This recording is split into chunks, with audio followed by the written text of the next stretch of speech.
Kabanal-banalang Espiritu, Kabanal-banalang Espiritu, ako si Kalisa Babaran, ay nagnanais na matanggap sa araw na ito bilang isang ledyonaryo ni Maria.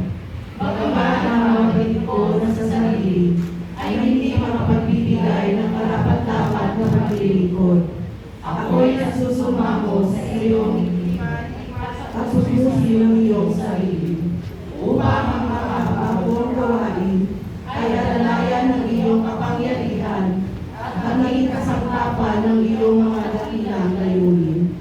Ngunit natatando ko na ikaw na naparito upang magpagawa sa sanlibutan sa pamamagitan ni Jesucristo ay hindi pumayag na mangyari ito, kundi sa pamamagitan ni Maria.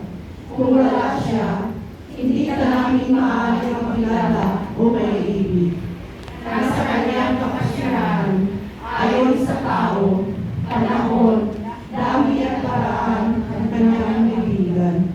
Na ang lahat mong mga kaloob at kabanalan at biyaya ay binibigay at nagpatalastas ko ng isang wastong paglilingkod ng ledyonaryo ay nasa ganap na pagkakaisa kay Maria, na lubusang nakipagkaisa sa iyo.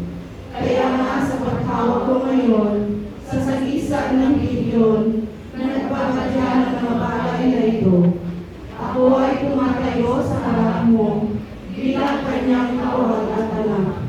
Pinahayag ko ang lubusan kong pagsanggay sa kanya, na inahan ang aking kaluluwa. Magkaisa kami sa puso, at mula sa isang pusong iyan ay muli niyang binibigkas ang mga pangungusap na ito noong una, na ito ang lingkod ng Panginoon. At ayaw hindi ka naman tumarating upang gumawa ng mga dakilang bagay sa pamamagitan niya.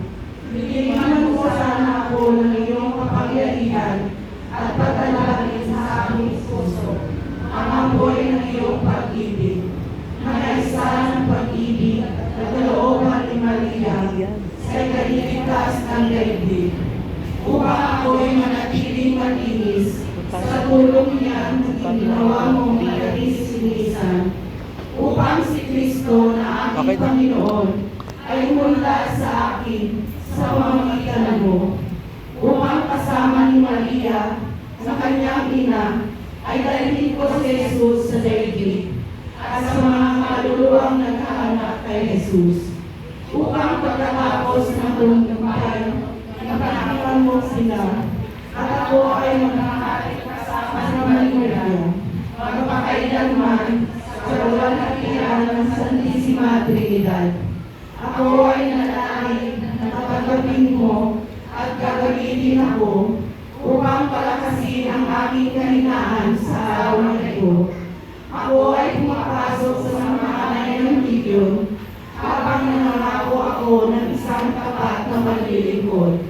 Buong puso akong susunod sa kanyang disiplina na pinagkakaisa ko sa aking mga kasama at tumuhubog sa amin bilang isang hukbo at nagalanay sa amin sa pamamagitan ni Maria upang isagawa ang iyong kalooban, kailangan ng mga himala ng iyong biyaya, na siyang magpanibagong anyo sa lupa, ay magtatag ng iyong paghahari o kabanal-banalang Espiritu sa sanlibutan. Sa ngalan ng Ama at ng Anak at ng Espiritu Santo. Amen.